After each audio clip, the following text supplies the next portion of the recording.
Good morning. Knock at the cabin அப்படின்னு ஒரு படம். அந்த படத்தினுடைய கதை என்னென்னா, இந்த உலகம் அழிய போகுது. இந்த உலகத்தில் இருக்கிற ஜனங்கள்லாம் சாகுறாங்க. இந்த அழியாமல் இதை காப்பாற்றணுன்னா யார் இதை காப்பாற்றுறது அப்படின்னு தான் அந்த கதை. ஏற்கனவே இந்தமாரி நிறைய படம் பார்த்தாச்சு. அவனா சூப்பர்மேன் வந்து காப்பாற்றுவோம், இல்லைன்னா அமெரிக்காவில் இருக்கிற சிஏ வந்து காப்பாற்றுவோம். அதே தானே அப்படின்னு நினைக்காதீங்க. இந்த படத்தினுடைய கதையை வந்து ஒரு நாவலுடைய அடிப்படையில் வச்சு எடுத்திருக்காங்க. ஒரு 2 மேல் கப்புள்ஸ், அவங்க 2 பேரும் போயிட்டு ஆர்பனில் போயிட்டு ஒரு குழந்தைய தத்து எடுக்கிறாங்க. அவங்க தத்து எடுத்துக்கிட்டு ஒரு காட்டு நடுவில் இருக்கிற ஒரு காட்டேஜில் வந்து ரெஸ்ட் எடுக்கிறதுக்காக வராங்க. இதுதான் ஃபஸ்ட்டு இந்த கதை ஆரம்பிக்குது. திடீர்னு அந்த கேபினை வந்து ஒரு 4 பேர் வந்து கதவு தட்டுறாங்க. கதவு தட்டினா அதில் எரிக்கு, ஆண்ட்ரோ, ஒரு குழந்தை. அதில் எரிக்கு அந்த ஜன்னல் வழியாக யார் கதவு தட்டுறதுன்னு எட்டி பார்க்குறான். பார்த்தா 4 பேர் வெளியில் கையில் ஆயுதத்தோடு நின்றுட்டு இருக்காங்க. கதவு தரங்க, உங்ககிட்ட கொஞ்சம் பேசணும் அப்படின்னு. நீ யாருன்னே தெரியாது, இங்கே வந்து கதவு தரேன்ற, போயா நல்லா போலீஸுக்கு ஃபோன் பண்ணுவேன் அப்படின்றான். அதுக்குள்ளே அந்த 4 பேரும் என்ன பண்ணுறோம், கதவை உடைச்சிட்டு உள்ளே வந்துடுறாங்க. உள்ளே வந்துட்டு இந்த எரிக்கையும் ஆண்ட்ரூவையும் சேரில் உட்கார வச்சு கட்டி போட்டுடுறாங்க. கட்டி போட்டு அந்த குழந்தை அழுகுது. பக்கத்தில் நின்று அழுகுது. அந்த குழந்தைய ஒன்றும் பண்ணல. யார்யா நீங்கள் வந்து என்னை வந்து கட்டி போட்டிருக்கீங்க, என்ன வேணும் உங்களுக்கு அப்படின்னு கேட்குறான். எங்களுக்கு ஒன்றுமே வேண்டாம், இப்போ வந்து உலகம் ஃபுல்லாகவே ஒரு இடமா அழிஞ்சிக்கிட்டே வருது, அது உங்களுக்கு தெரியாதுன்னு நினைக்கிறேன் அப்படின்னு சொல்லிட்டு டிவியை போட்டு காட்டுறான். டிவியில் வந்து ஒரு கடற்கரை. அந்த கடற்கரையில் ஜனங்க எல்லாம் உட்காந்துன்னு இருக்காங்க.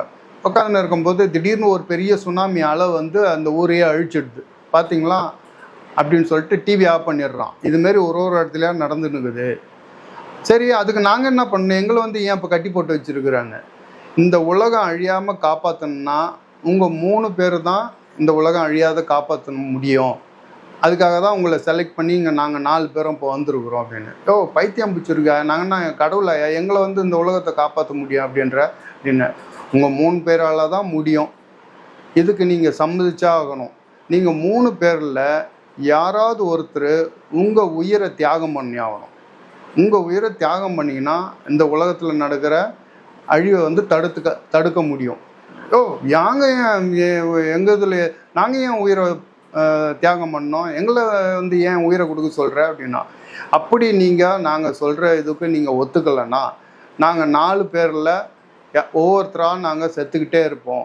நாங்கள் செத்து முடிஞ்சோடனே நீங்கள் இஷ்டம் இருந்தால் காப்பாற்றுங்க, அப்படி இல்லைன்னா இந்த உலகம் அழிஞ்சதுக்கப்புறம் நீங்கள் 3 பேர் மட்டும்தான் எஞ்சி இருப்பீங்க. இந்த அழிஞ்சு போன உலகத்தில் நீங்கள் 3 பேர் மட்டும்தான் வாழணும். ஸோ இந்த உலகத்தை காப்பாற்ற போகிறீங்களா, இல்லை அழிஞ்சு போன உலகத்தில் நீங்கள் 3 பேரும் வாழ போகிறீங்களா அப்படின்ட்டு நீங்கள் தான் முடிவு எடுக்கணும் அப்படின்ட்டு அந்த 4 பேரில் ஒருத்தன் சொல்கிறான். அந்த 4 பேரில் ஒருத்தனாக நடிச்சிருக்கிறது வந்து அந்த பட்டிஸ்டா, WWFல வருவார் பாருங்கள், ரெஸ்லராக வருவார். அவர் தான் அந்த 4 பேரில் ஒருத்தராக நடிக்கிறார். அப்படி சொல்லிட்டு நீங்கள் ஒத்துக்கலைன்னா எங்கள் 4 பேரில் யாராவது ஒருத்தனை நானே இப்போ கொலை பண்ணுவேன் அப்படின்னு சொல்லிட்டு அவங்க 4 பேரில் ஒருத்தனை அவங்க எதிர்க்கையே கொலை பண்ணுறான். உங்களெல்லாம் ஒன்றுமே பண்ண மாட்டோம், இந்த 4 பேரில் நாங்கள் தான் ஒவ்வொருத்தராக கொலை பண்ணி செத்து போயிடுவோம் அப்படின்னு ஒன்று. இவங்க 3 பேரும் இப்போ இவங்களுக்கு என்ன பண்ணுறதுன்னு தெரியல, இவங்க 3 பேருக்கும்.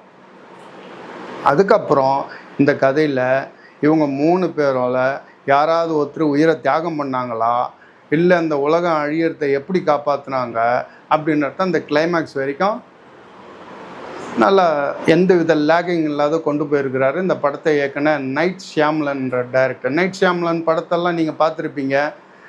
6 sense, village, lady in the water அப்படின்ட்டு நிறைய படங்கள் வந்திருக்குது.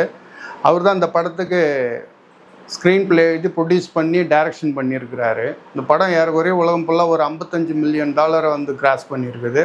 2023 வந்த இந்த படம் நெட்ஃப்ளிக்ஸில் ரிலீஸ் ஆகிருக்குது. மிஸ் பண்ணாத பாருங்கள். பார்த்துட்டு கமெண்ட்ஸ் பண்ணுங்கள், லைக் கொடுங்க, சப்ஸ்கிரைப் பண்ணுங்கள். Good bye.